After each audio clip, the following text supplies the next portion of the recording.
पातुर शहर के विकास के लिए आमदार नितिन बापू देशमुख ने पातुर नगर परिषद में जायजा बैठक लिया। इस बैठक में नगर परिषद के पदाधिकारी और शहर के नागरिक भी मौजूद थे। पातुर के नागरिकों के हर प्राथमिक सुविधा जैसे स्वच्छता, रास्ते, बिजली, पानी, घरकुल, दलित बस्ती और इसके अलावा अन्य कई मुद्दों पर नगर परिषद के पदाधिकारियों से सवाल पूछे और जवाब मांगा। इस बैठक में शहर के नागरिकों ने बताया कि उन्हें 8 दिन में एक बार पानी मिलता है, जिस पर आमदार नितिन बापू देशमुख ने कहा कि अब 4 दिन में पानी मिलना चाहिए और कई समस्याओं को जल्द से जल्द दूर करने के निर्देश दिए। इस बैठक में आमदार नितिन बापू देशमुख के साथ हिदायत खान उर्फ ईद्दू पहलवान, परशुराम उंबरकर, निरंजन बंड, सागर रामेकर, सागर कढ़ोने के साथ साथ कई शिव सैनिक पदाधिकारी कार्यकर्ता मौजूद थे।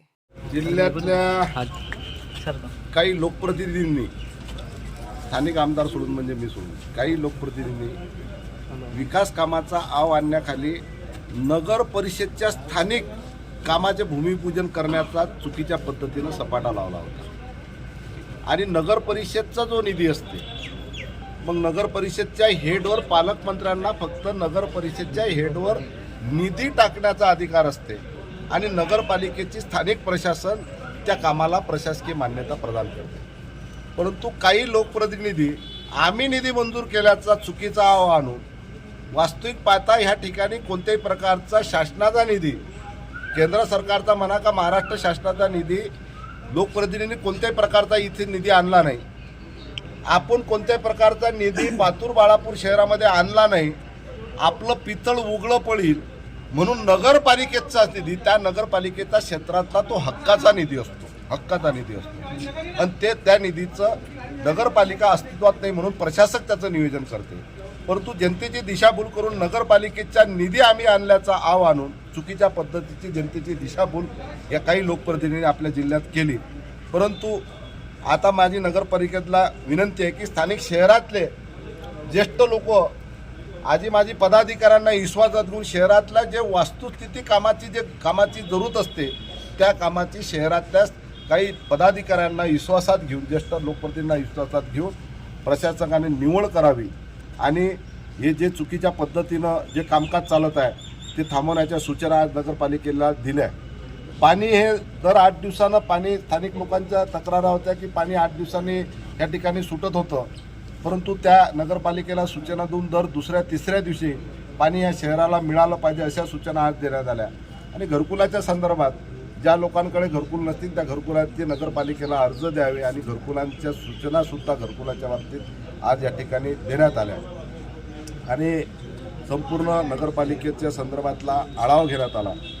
आढावा घेत असताना एक दलित वस्तीच्या बाबतीत कोणत्याही प्रकारच्या कृती आराखडा नगरपालिकेला मंजूर नाही आहे।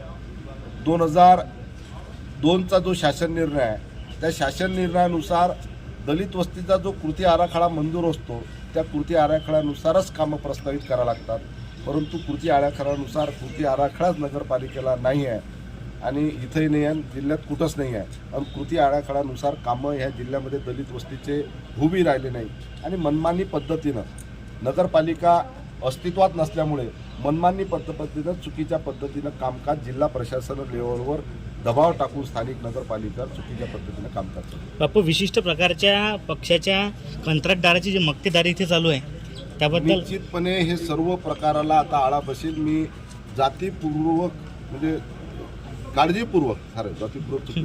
काळजीपूर्वक नगरपालिकेच्या स्थानिक स्वराज्य संस्थेमध्ये लक्ष देऊ चुकीच्या पद्धतीने यापुढे कामकाज होणार नाही याची दक्षता स्वतः या जिल्ह्यातला ह्या मतदारसंघातला लोकप्रतिनिधी म्हणून मी लक्ष घालतो। स्वच्छतेच्या कंत्राटबद्दल काय सूचना केल्या? स्वच्छता जे आहे स्वच्छतेच्या बाबतीत 2018चा जो DPR होता, 2018च्या DPR नुसार पातूर नगरपालिकेला 1,10,20,00,000 रुपये 2018च्या DPR नुसार होते आणि त्या DPR नुसार नगरपालिकेनं टेंडर काढलं आणि तो DPR पूर्ण ग्रामपंचायतची जी जुनी हद होती त्या हदनुसार तो DPR होता। आज कोर्टाच्या आदेशाने तो DPR ते हद्द कमी झाली, मग हद्द कमी झाली तर त्या DPR नुसार यांनी टेंडर काढलं। ॲक्च्युली त्या DPR नुसार यांना टेंडर काढता येत नव्हतं कारण की अर्धी हद्द नगर कोर्टानं कमी केली म्हणून तो DPRची रक्कम 60 लाखापर्यंत व्हायला पाहिजे। एक तर 60 लाखापर्यंत त्याची स्वच्छताची निधी 60 लाखापर्यंत व्हायला पाहिजे. नाही तर जुन्या DPR नुसार हदनुसार यांनी स्वच्छता नगरपालिकेने करायला पाहिजे. नगरपालिकेनं 2018च्या नुसार स्वच्छता करावी अशा सूचना आज देण्यात आल्या आणि 2018 नुसार जे स्वच्छता